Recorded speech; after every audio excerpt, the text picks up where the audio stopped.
Over here at Cross Creek Commons, Roselle, Illinois, Nergy and Plum Grove Roads. Behind me is the most enormous Salvation Army I've ever seen. But I'm not here to do any thrifting.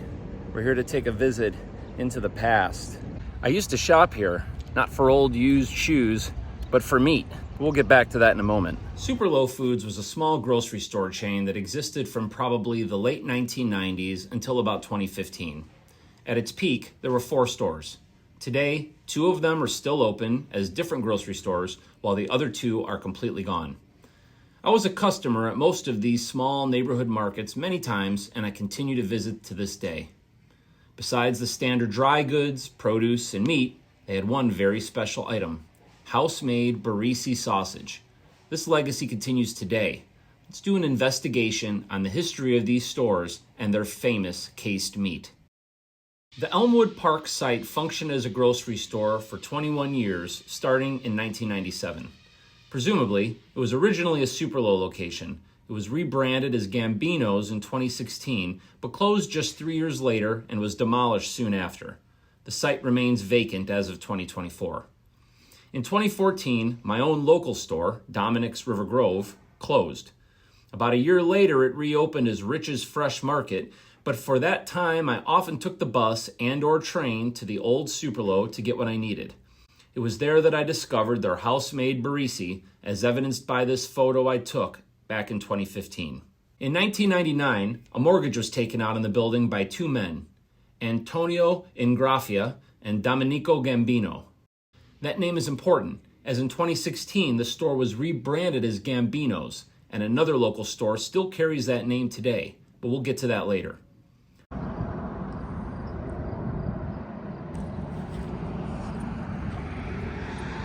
7411 West Grand Avenue. Ain't nothing left. This gravel and grass lot is where the building stood. Nothing left but memories. Memories of that thin, tubular Barese sausage. While I have worked in Wooddale for almost 20 years, ironically, I had never been in this store until I visited for this video. Like the Roselle location, it is part of a strip mall. Named Georgetown Square, this was also the predecessor's moniker before it changed to Super Low by 2007 or earlier. It continues to operate today as Frank's Fresh Market. Does that name reference Frank Gambino? The website shares no details. A visit to the DuPage County Recorder of Deeds shows only 2 documents for this address, both from January 2000. Both of them reference Sun Harvest Markets, which according to this news article, moved in around 1999.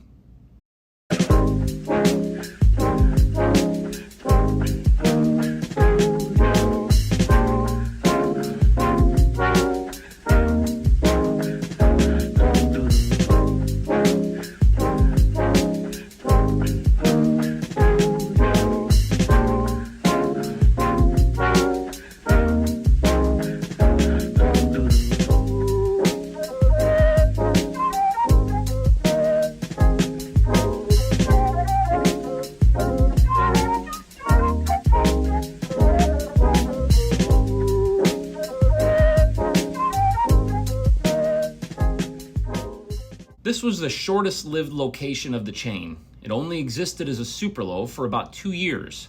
Previous to that, it was Garden Fresh Market and Roselle International Market. It opened as Super Low in 2008, as seen in this village newsletter, as well as in the minutes from a village board meeting that same year. I could not find any photos of the store during its very brief tenure. Google Street View in 2007 actually does show it with the Super Low name, but Street View cameras at that time weren't very high quality from a distance. By 2009, it was already reopened as Salvation Army, which it remains to this day. In 2010, it popped up on the agenda for a village meeting, but they may have just been invoking the name for historical purposes. My grandparents lived less than a mile away from here, and I have vivid memories of a handful of visits during the 12 months or so that this place was open, specifically of their house-made roast beef with optional jus on the side. This location was the hardest of the 4 to find much information on, but a Google search for Super Low and Barese sausage comes up with only 4 results, 2 of which are duplicates. One is for a food magazine from Toronto. The other, a cached version of a review for this store, and yes, it mentions their famous Barese.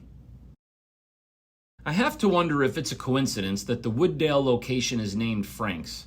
Gambinos in Schiller Park proclaims Frank Gambino as the founder, and no question he is a relation to Dom Gambino, who came up on real estate records for the now gone Elmwood Park location.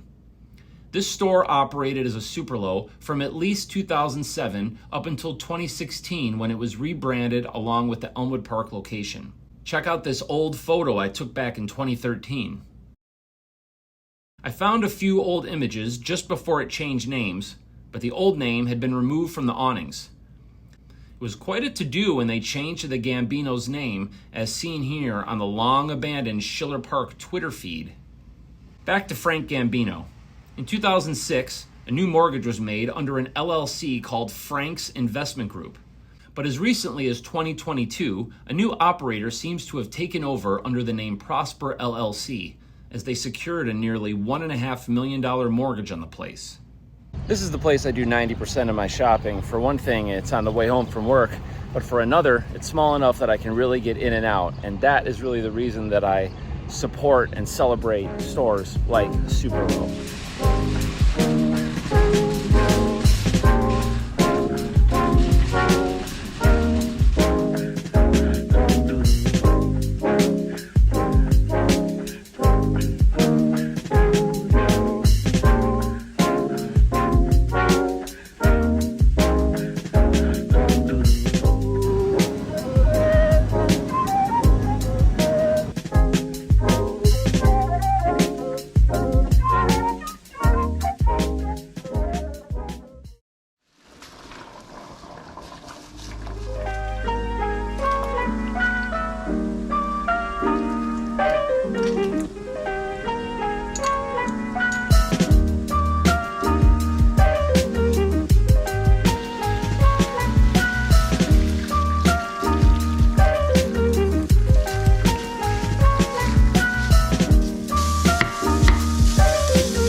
Orecchiette con cime de rapa y salsiccia Barese.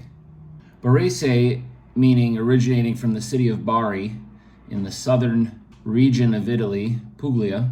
Their national dish being orecchiette with broccoli rabe. Broccoli rabe and sausage goes together well. I adapted a recipe I found and used my own sensibilities here. I've long been familiar with the breadcrumbs as a substitute for Parmesan cheese, as engineered by poor folks many years ago. So I was very excited to find this variation using anchovies to flavor them. Shout out to the Gambino family, tens or hundreds of thousands of Superlo customers in Chicagoland eating that Barese sausage for the past few decades. As is so often the case, you don't taste anchovy. That is a whole nother ball game that Parmesan cannot and will not add. Getting a little bit of heat from the red pepper flake up front. I've cooked with broccoli rabe many times. It adds a chewy element, which is unique amongst all the other textural elements in the dish. Do you do your shopping at Walmart? Hey, nothing wrong with that. But I don't think you're gonna find any level of handmade products like Barese sausage at a place like that. I recommend you branch out if you haven't already. Check out that local, small, old school grocery store. You don't know what you might find inside. Support small businesses in your area. Find yourself a Barese sausage or another small batch artisan product made in the back room of a 100-year-old grocery store and make yourself a pasta with breadcrumbs preferably. Chin chin.